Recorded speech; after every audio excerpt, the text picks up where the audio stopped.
CM Pushkar Singh Dhami press conference कर रहे हैं। क्या कुछ कर रहे हैं ये सुन लेते हैं। कि महिलाओं को अधिकार देना उनका संवैधानिक अधिकार है।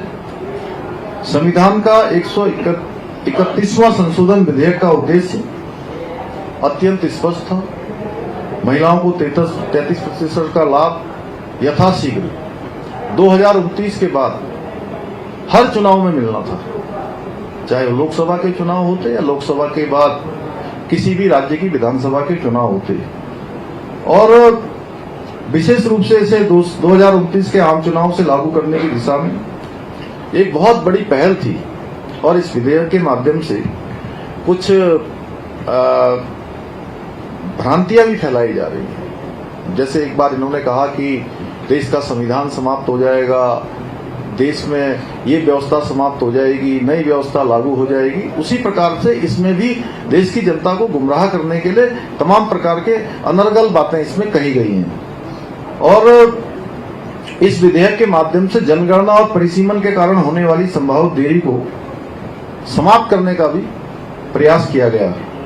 और विशेष रूप से गृह मंत्री जी ने अपने वक्तव्य में सभी जो भी शंकाएं संसद सदस्यों की थी, अन्य राजनीतिक दलों की थी, उसको स्पष्ट रूप से उनकी शंकाओं का समाधान भी उन्होंने अपने वक्तव्य के माध्यम से किया था।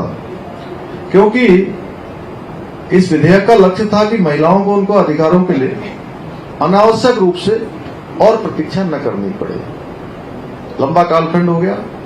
इसके विपरीत कांग्रेस और उसके सहयोगी दलों ने तमाम प्रकार की आपत्तियां लगा दी कि टेक्निकल प्रॉब्लम है और प्रतिक्रियात्मक वाहनों के माध्यम से इस पूरी प्रक्रिया को बाधित करने का काम किया। झूठे तर्क फैलाए, भ्रम फैलाया और महत्वपूर्ण जो विषय था उसको राजनीतिक विवाद का रूप देने का प्रयास किया। जैसे परिसीमन को लेकर इनके द्वारा जो आशंकाएं व्यक्त की गई वो तथ्यों पर आधारित नहीं है। और परिसीमन एक संवैधानिक दायित्व है जिसका उद्देश्य जनसंख्या के अनुरूप संतुलित और न्यायसंगत प्रतिनिधित्व सुनिश्चित करना है।